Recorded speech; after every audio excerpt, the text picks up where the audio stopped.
हर हर महादेव सभी को। हरतालिका तीज का व्रत सुहागिन महिलाओं के लिए अत्यंत महत्वपूर्ण और शुभ माना जाता है। महिलाएं पति की लंबी उम्र और अखंड सौभाग्य के लिए व्रत और भगवान शिव और माता पार्वती की पूजा करती हैं। इस व्रत को करने से सुखमय दाम्पत्य जीवन का आशीर्वाद मिलता है। इसे कठिनतम व्रतों में से एक माना जाता है, क्योंकि इस दिन निर्जला उपवास रखा जाता है। हरतालिका तीज की शुरुआत से पहले सरगी करने का विधान है। वहीं इस व्रत का समापन पारण के साथ किया जाता है। ऐसे में आइए जानते हैं इस साल हरतालिका तीज व्रत के लिए सरगी का शुभ समय क्या रहने वाला है और इस दौरान किन चीज़ों का सेवन करना चाहिए। तीज और करवा चौथ जैसे उपवासों में सरगी का बड़ा महत्व माना जाता है। सरगी के साथ ही व्रत का आरंभ होता है, जिसमें मिष्ठान मेवा होता है। इसे प्रसाद के रूप में ग्रहण किया जाता है। इसके बाद व्रत शुरू होता है।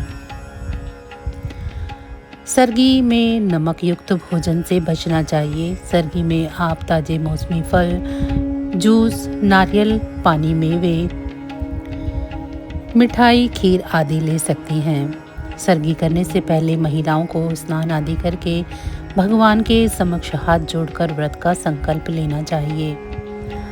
हरतालिका तीज व्रत में सरगी के लिए ब्रह्म मुहूर्त को सबसे शुभ माना जाता है। आप भोर में सूर्योदय से पहले सरगी कर सकती हैं।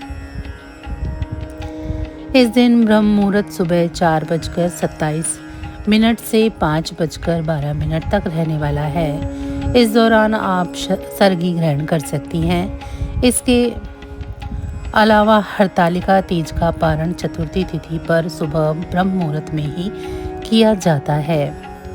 हरतालिका तीज पर महिलाएं मिट्टी से शिव पार्वती की प्रतिमा बनाकर उन्हें पूजती हैं। यही नहीं, पति की लंबी उम्र, तरक्की, सेहत, संतान प्राप्ति के लिए निर्जला व्रत भी रखती हैं, जिसका पारण अगले दिन सूर्योदय के बाद किया जाता है। पौराणिक मान्यताओं के मुताबिक यह दिन शिव पार्वती के मिलन का प्रतीक है। इसीलिए उनकी उपासना रिश्तों में समझ, विश्वास और प्रेम का संचार करती हैं।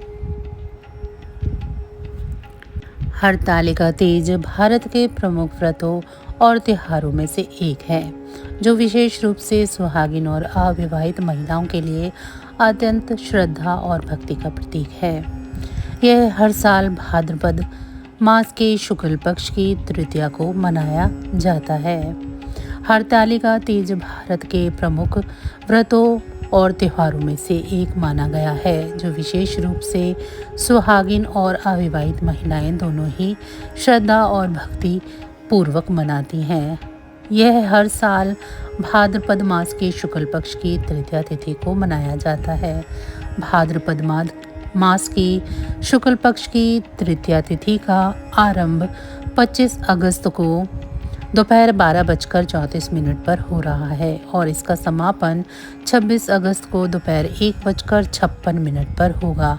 उदया तिथि के अनुसार हरतालिका तीज का पर्व मंगलवार 26 अगस्त को मनाया जाएगा। हरतालिका 2 शब्दों से मिलकर बना है। हर का अर्थ है हरण करना और तालिका का अर्थ है सखी।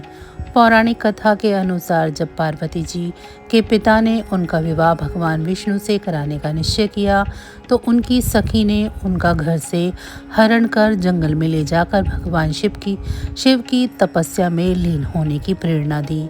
इसी घटना के कारण इस व्रत का नाम हरतालिका तीज पड़ा।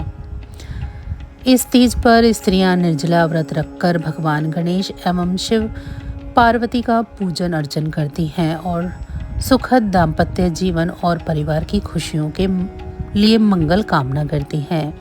अविवाहित कन्याएं इसे मनचाहे वर की प्राप्ति के लिए और सुहागिन महिलाएं पति की लंबी उम्र और दाम्पत्य सौभाग्य की वृद्धि के लिए करती हैं। महिलाएं इस दिन संपूर्ण श्रृंगार करती हैं, सुंदर वस्त्र और आभूषण पहनकर लोकगीत गाती हैं और झूला झूलती हैं और रिश्तों के लगाव के इस पर्व को उमंग और उल्लास के साथ मनाती हैं। शिव महापुराण के अनुसार माता पार्वती ने कई जन्मों तक भगवान शिव को पति के रूप में पाने के लिए कठोर तपस्या की। बाल्यावस्था में उन्होंने हिमालय पर्वत पर गंगा तट पर अधोमुखी होकर तप करना शुरू कर दिया। वह केवल सूखे पत्तों का सेवन कर कठोर तप में लीन रहती थी। एक बार देव ऋषि नारद भगवान विष्णु के विवाह प्रस्ताव के साथ पार्वती के पिता के पास पहुँचे। जब यह बात पार्वती जी को ज्ञात हुई तो उनकी सखी ने उन्हें वन में जाने की सलाह दी। वहाँ उन्होंने रेत से शिवलिंग बनाकर भाद्रपद शुक्ल पक्ष की तृतीया को भगवान शिव की आराधना की। अंततः भगवान शिव प्रसन्न होकर प्रकट हुए और पार्वती जी को पत्नी के रूप में स्वीकार किया। तो बस आज की जानकारी इतनी ही थी। फिर मिलेंगे हम आपको ऐसी ही किसी अन्य जानकारी के साथ अगली वीडियो में। तब तक अगर आप सभी को हमारी ये जानकारी अच्छी लगी है तो वीडियो को लाइक करें। चैनल को अभी तक सब्सक्राइब नहीं किया है तो ऐसी ही और वीडियो के लिए चैनल को सब्सक्राइब कर लें। भगवान भोलेनाथ की कृपा दृष्टि आप सभी पर सदैव बरसती रहे। इसी के साथ आपको और आपके परिवार को हरतालिका तीज की बहुत बहुत